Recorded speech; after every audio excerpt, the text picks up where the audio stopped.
شکریه ادا کوم چې دوی په دې روژه کې یو قومي شو باجوړي شو ته د ملګرو ته راغونډ شو او ټیم یې ورکړو. بیا د ټولو چیرمنانو شکریه ادا کوو چې نن دې ځای ته راغلي دي او په دې اهمه ایشو کې شرکت کړی دی.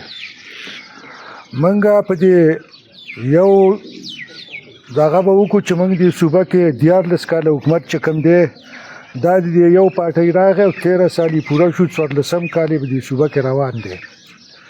خو موږ د هغوی په یوه غلا، په یوه غلطۍ، په یوه بېانصافۍ باندې موږ نیوکه کوو. نو زما خیال دا دی چې ورځ به تېره شي خو هغه غلاګانې به پوره نه کړو، ولې چې دوی دې پارټۍ له نومه تش د انصاف ورکړی، خو نوره غونډه د اولې ورځ نه چې ننه پورې غونډه بېانصافي شروع ده، انصاف یې په یو ځای کې هم نشته.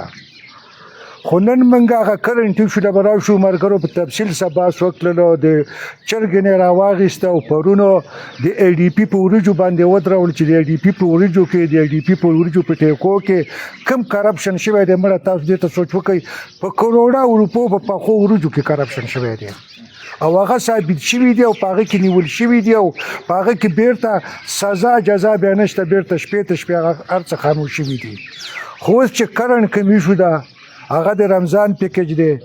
یو طرف ته دا وایي چې دا پیکج چې کوم ورکوو دا د زکات د فنډ نه دی. نو که آیا دا حقیقت سره د زکات د فنډ نه وي، نو دلته د زکات خپله محکمه شته او بیا د هغې په ترو باندې دا سر وشو چې موږ دا منو چې د زکات چیرمن چې دی هغه هم د پي ټي آی خپل کس ناست دی، مهران ناست دی او هغه د پي ټي آی کس دی. خو بیا د هغې محکمې کار دی، که د زکات نه وي هغه دې ورکړي. خو د زکات نه نه او د قومي خزانې نه نو بیا هم په یوازې د پي ټي آی حق نه دی، ټول باجوړ په دې فنډ باندې رمضان پیکج حق دی. نو د هغه لپاره بیا یو څو ځګونه شته.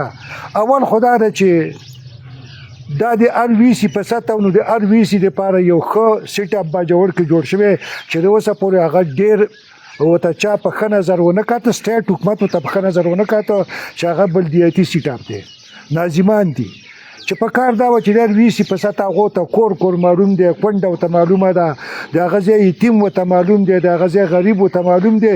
په وي سي کې یا 2 کله یا 3 کله ټول پیژني. نو په ښه طریقه به دغه ورکړی شوی وی دا پیکج. چې دغه نه کوي نو بیا دې راولګېږي چې هغو له یې نه ورکوي، بیا دې راولګېږي او دا د خدا پاکه د بي اس پي نه د ډېټا والي د هغو څه ټوله ډېټا د باجوړ شته دی. په هغې کې کونډه بیله ده، په هغې کې یتیم بیل دی، په هغې کې غریب بیل دی، هغه دې راوالي، په هغه دې ورکړي. خو که دوی دا شی رالګي او دا په خپل پي ټي آی ورکر ته ورکوي په ار وي سي کې، تاسو دې ظلم ته وګورئ چې یو طرف ته وایي چې دا به امپیاګان ورکوي، خو بل طرف ته یو اپوزیشن امپیا دلته 3 نه دي 4 دي، څلورم امپیا پکې دی نه مني. هسې دې ته تاسو وګورئ، مړه دا پروپاګانډا ده. یو طرف ته ورکوي چې کوم ناظم دی ناوګۍ سب ډیویژن دی هغه د پي ټي آی دی، هغه ته پکې کسان ورکوي. خو بل طرف ته ناظم چې د بلې پارټۍ نه د اپوزیشن دی، د ښار سب ډیویژن د هیډ کوارټر دی، هغه پکې نه حسابوي. مړه دې ته تاسو وګورئ، داسې ټوکې نه دي. دا پیکج رمضان پیکج نه دی، دا بالکل سیاسي رشوت دی.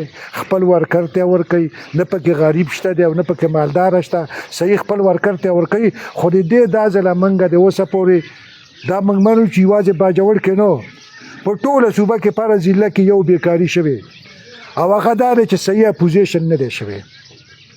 د اپوزیشن کردار او باجوړ کې موږ منو چې نه دی شوی د اپوزیشن. خدا ځل د دې نه موږ صحیح د اپوزیشن کردار به انشاءالله دا ملګري ادا کوي او د دې به موږ داسې مخنیوی کوو چې د تالونه چې ناستلي د تالونه به له بیرته راوباسو او د غریب حق به موږ په ار وي سي کې غریب ته رسو، دی به رانه نور عزم نه کړي. زه یو ځل بیا ستاسو ټولو شکریه ادا کوم.